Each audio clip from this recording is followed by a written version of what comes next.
Em meados de 2025, Diogo Jota parecia um homem feliz. Ele tinha acabado de ser campeão da Premier League com o Liverpool e se casado com Ruth Cardoso, o amor da sua vida. Essas conquistas não o fizeram esquecer do pneumotórax, ou colapso pulmonar, que havia sido diagnosticado meses antes. Como resultado, a base do pulmão direito afundou um pouco. O atleta não comentou o assunto publicamente, mas focou na recuperação. Ele fez cirurgia e seguiu o tratamento com Miguel Gonzalez, seu fisioterapeuta respiratório. Graças a ele, conseguiu melhorar e continuar jogando sem problemas na alta competição. Na etapa final do tratamento, Diogo foi a Zamora, Espanha, e se encontrou com Gonzalez em 2 de julho daquele ano. Após a sessão, o jogador não sentia mais dores e estava pronto para voltar à Inglaterra e se juntar à pré-temporada do Liverpool. Dias depois, ele reencontrou a família, mas ainda precisava ser cauteloso, para não arriscar sua saúde. É melhor evitar aviões, pois a pressão interna pode agravar a situação. Por isso, dificilmente participaria da turnê dos Reds no Japão. Às 20h30, Diogo jantou com Gonzalez e disse que viajaria de carro até Santander e que de lá pegaria um ferry para chegar ao Reino Unido. Também contou que viajaria naquela mesma noite para evitar as altas temperaturas e que dirigiria seu Lamborghini Huracan Evo Spider. Mas ele não iria sozinho, já que seu irmão, o jogador André Silva, o acompanharia. Acrescentou que a viagem duraria cerca de 8 horas, com uma parada em um hotel na região de Burgos para descanso. Depois de analisar, o fisioterapeuta não fez objeções, pois estava ciente do profissionalismo e da responsabilidade de seu paciente e amigo. Ambos se despediram como aqueles que sabem que vão se encontrar novamente, talvez em situações mais descontraídas. Minutos depois, Diogo dirigia pelas estradas espanholas sem saber que um destino fatal o aguardava. O que achou? Mas não vamos nos adiantar. O futebol nos dá estrelas que marcam uma época e também figuras ascendentes que estavam prestes a quebrar paradigmas. Mas algo cruzou seus caminhos. Em Portugal, é inevitável citar Cristiano Ronaldo, embora uma nova geração de compatriotas também esteja impressionando o mundo. Entre eles, um atacante que também podia atuar por todo o campo. Em pouco tempo, ele brilhou em um grande time europeu e fez história com sua seleção. O que achou? O que achou deste vídeo?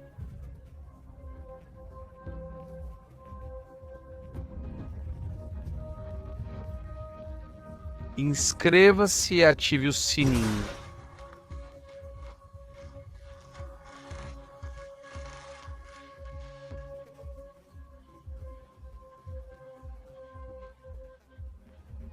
Podem sugerir temas ou pessoas para relatórios. Lemos os comentários e agora vamos começar. Analisando os primeiros anos dos jogadores de futebol, encontramos pontos em comum. Pobreza, sonhos, sacrifício, superação. A vida de Diogo José Teixeira da Silva não foi diferente. Nasceu em 4 de dezembro de 1996 em Gondomar, na região metropolitana do Porto, Portugal. Aqueles primeiros anos foram difíceis. Seu pai, Joaquim, trabalhava em uma empresa de guindastes e sua mãe, Isabel, era operária em uma fábrica de peças eletrônicas. Os dois ganhavam pouco mais que o salário mínimo e Diogo tinha consciência dessas limitações, mas também percebia o amor e a perseverança de ambos. Nem ele, nem seu irmão André jamais passaram fome e sempre tiveram apoio. Desde cedo, aprendeu o valor do trabalho duro e nesses anos, Diogo descobriu sua paixão pelo futebol. Na verdade, parecia estar no sangue. Joaquim, seu avô, e seus tios-avós haviam jogado no União Desportiva Suzens, um time da Liga Regional, e ele estava decidido a seguir esses passos. O menino passava o tempo todo organizando partidas com André e seus amigos do bairro. Usavam bolas velhas que chutavam em gols desenhados na parede. Apesar do porte físico comum, Diogo surpreendia a todos com agilidade, chute potente e compreensão precoce do jogo. Em muito pouco tempo, a paixão e a habilidade de Diogo pelo futebol eram evidentes para todos ao seu redor. Joaquim lhe deu apoio, mas o garoto entendia a situação da família. Por isso nunca pediu chuteiras caras, nem sequer mencionou na frente dele qualquer preferência de marca. Esse gesto comoveu os pais que, de qualquer forma, queriam que o jovem tivesse a oportunidade de jogar em campos que não fossem improvisados. No bairro, Aos 9 anos, ele já integrava as categorias de base do Gondomar Sport Club, clube local. Ele não era nem o mais alto nem o mais forte, mas logo mostrou suas habilidades e sua fome de marcar gols. Ele aspirava a ser como seu ídolo e compatriota, Cristiano Ronaldo, que na época começava a se consagrar no Manchester United e na seleção. O jovem realizaria cada um de seus sonhos, não sem antes superar duros obstáculos. Aos 16 anos, graças ao seu alto desempenho no Gondomar, chamou a atenção do Paços de Ferreira, um modesto time da primeira divisão portuguesa. Foi o primeiro passo para o sonho de ser profissional e ele aproveitou a chance. Destacou-se rapidamente nas divisões de base e logo brilhou na equipe principal. Tornou-se o artilheiro mais jovem da história do clube na primeira divisão e o português mais jovem a marcar 2 gols em uma partida da Liga, um recorde que antes pertencia ao seu já mencionado ídolo. Com esse currículo, não surpreendeu sua convocação para a seleção sub-20 de Portugal. Com apenas 20 anos, Diogo Jota era a grande promessa do futebol português, a ponto de que sua transferência foi adquirida pelo Atlético de Madrid, um dos times mais importantes da Europa. Para ele, que jogara com bolas rústicas em gols improvisados, aquilo era como tocar o céu. Mas na Espanha, ele também se frustrou. O técnico Diego Simeone disse que não o consideraria para o time principal. Essa frustração poderia tê-lo afetado, mas não aconteceu. Diogo nunca esquecia o exemplo de luta dos pais e tinha certeza de que queria triunfar no futebol. E ele não se enganou. Foi emprestado ao Porto, um dos maiores times de Portugal, e logo mostrou sua capacidade de fazer gols e sua dedicação em cada jogada. Mesmo jovem, sua determinação inspirava os companheiros e conquistava o respeito dos adversários. Sua maturidade também o ajudou a lidar com outra rejeição do Atlético de Madrid. Acabou aceitando uma proposta do Wolverhampton Wanderers, um time da segunda divisão inglesa. Para muitos jogadores de futebol, jogar na segunda divisão significava um retrocesso, já que se afastavam dos grandes torneios e do radar da seleção nacional. Diogo suportou essa máxima e a imprensa portuguesa maldosa, onde o chamavam de promessa não cumprida. O rapaz, determinado a mostrar com ações que os outros eram injustos com ele. Ele não só subiu com o Wolverhampton, como também fez com que o time voltasse a ser respeitado na Premier League. Em 2020, Diogo já estava consolidado e até o Wolverhampton sabia que ele estava pronto para desafios maiores. Não foi surpresa que o Liverpool, um dos times mais destacados da liga, se interessasse por ele. A diretoria desembolsou 43 milhões de euros para comprá-lo. Lá ele encontrou um ataque formidável, Mohamed Salah, Mané e Firmino. Como sempre, trabalhou duro para conquistar seu lugar, conseguindo isso com muitos gols e assistências. Assim, vestindo a camisa número 20, ele fez parte de uma nova era dourada para os Reds. Ganharam 2 Copas da Liga, uma Football Association Cup e a Premier League de 24 e 25. As conquistas permitiram realizar mais sonhos. O maior deles aconteceu quando foi convocado para a seleção principal de Portugal, dividindo o elenco com o próprio Cristiano Ronaldo. Ele finalmente havia chegado onde queria. A mídia começou a vê-lo como seu sucessor, ideia que ganhou força após a classificação da seleção para a Eurocopa 2020. Diogo rapidamente virou um dos pilares da equipe em renovação. Após anos de sacrifício, decepções e luta, o atleta consolidou-se como jogador de elite. Mesmo assim, ele nunca esqueceu suas raízes e manteve contato com os pais, ajudando-os a ter uma vida melhor, sem dificuldades financeiras. Ele também voltava a Gondomar sempre que podia. Seus antigos vizinhos o recebiam como uma divindade, mas ele lhes assegurava que continuava sendo apenas mais um, como qualquer um deles. Seu impacto também foi sentido no Gondomar Sport Club, onde ele havia se formado. Em 2022, seus dirigentes renomearam a academia de futebol para Academia Diogo Jota. Enquanto se firmava como jogador, Diogo também aproveitou a vida sentimental. Aos 15 anos, enquanto estudava em Gondomar, abandonou a escola pelo esporte e se encantou por uma colega. Ela era Ruth Cardoso e, ao concluir o ensino médio, queria cursar marketing na universidade. Ela não se interessava por futebol. Embora viessem de mundos opostos, começaram a namorar. Descobriram que suas personalidades eram complementares e, em pouco tempo, oficializaram o namoro. Ela virou parceira, melhor amiga e fã número 1 dele. O relacionamento foi testado quando ele saiu da cidade para jogar em outros times, inclusive no exterior. Seu crescimento profissional vinha acompanhado de novas geografias. Diante da possibilidade de ficarem separados por muito tempo, Rush abandonou seus sonhos no marketing para segui-lo. Ela esteve com ele nos momentos de glória e, sobretudo, nas dificuldades. O relacionamento gerou 3 filhos e terminou em casamento em 22 de junho de 2025 no Porto. Em poucos anos, Diogo Jota desfrutava do futebol e da vida, mas então surgiram os problemas de saúde. No melhor momento da sua vida, Diogo Jota começou a experimentar as consequências de uma fase difícil. O prelúdio aconteceu em 16 de outubro de 2022. A estrela brilhava no Liverpool, mas já pensava na seleção de Portugal. Faltavam poucas semanas para a Copa do Mundo do Catar, onde faria sua estreia no torneio dos sonhos de todo jogador.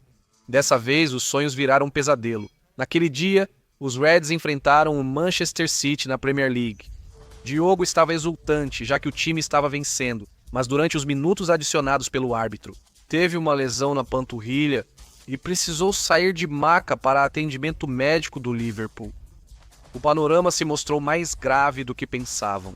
Embora tenham determinado que ele não precisaria passar por cirurgia, isso exigiria uma recuperação de vários meses. Um diagnóstico que significou seu afastamento temporário dos campos e, acima de tudo, o impediu de jogar a Copa do Mundo. Como de costume, Diogo lutou para se recuperar e voltar, mas a recuperação foi lenta e foi difícil para ele ser como antes. Mesmo assim, se esforçou em todos os treinos. O apoio dos companheiros e da comissão técnica foi fundamental para manter a confiança elevada. No entanto, a lesão ficou em segundo plano quando ele sofreu uma fratura na costela. Essa nova lesão comprimiu a base do seu pulmão direito. Um dos seus médicos lhe deu um diagnóstico inesperado. Ele estava com pneumotórax. De acordo com os especialistas em medicina, essa condição ocorre devido à presença de ar no espaço pleural, ou seja, o espaço entre o pulmão e a parede torácica. Como resultado, há aumento da pressão transmural, levando ao colapso pulmonar. Sintomas comuns incluem falta de ar, tosse seca, dor no peito, fadiga, tontura e taquicardia. Também é possível sentir ansiedade, pânico e, em casos muito graves, a falta de oxigênio faz com que a pele adquira uma coloração azulada. Se o acúmulo de ar for extremo e não houver cirurgia, o paciente pode morrer. Diogo nunca enfrentara uma adversidade assim, o que poderia ter abalado até seu caráter inquebrável. Outro jogador de futebol teria repensado o futuro e até se aposentado, mas Diogo Jota já tinha demonstrado que não era um jogador como qualquer outro. Jamais se deixaria dominar por alguém ou algo. Ao contrário, decidiu avançar como faz em campo diante dos adversários mais temíveis.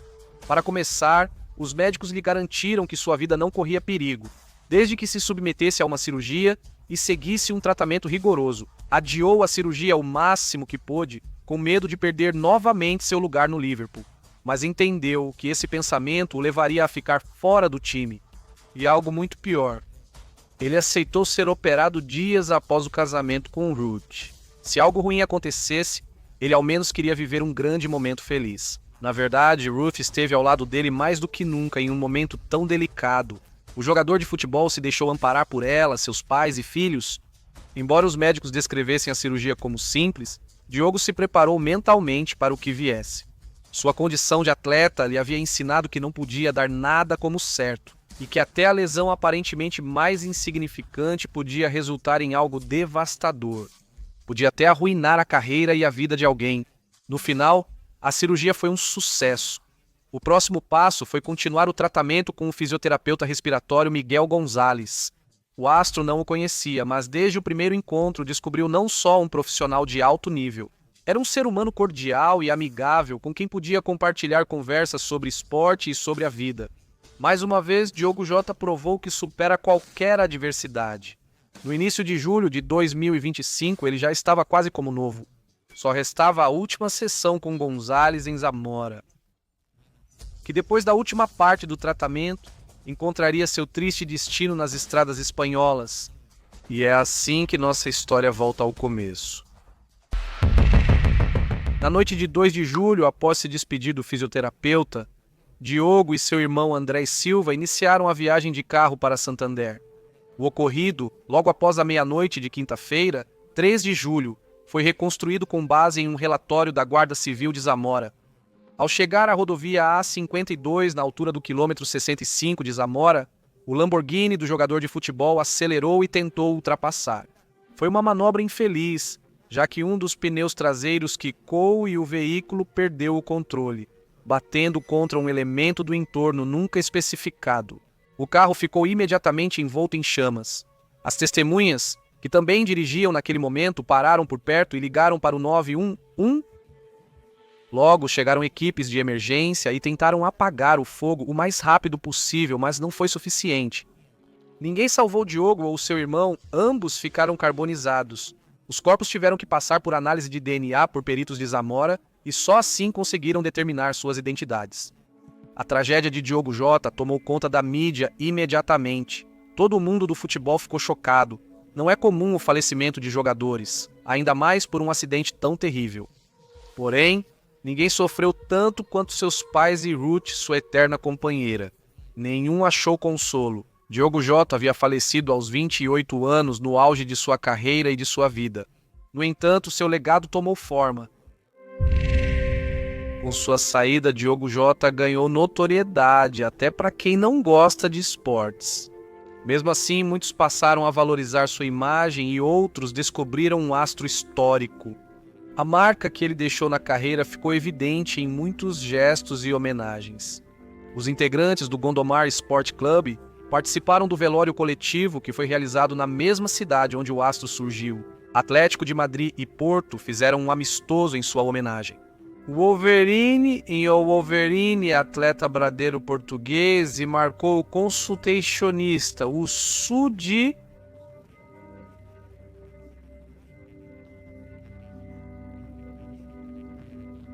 Aos atletas. Estávamos jogando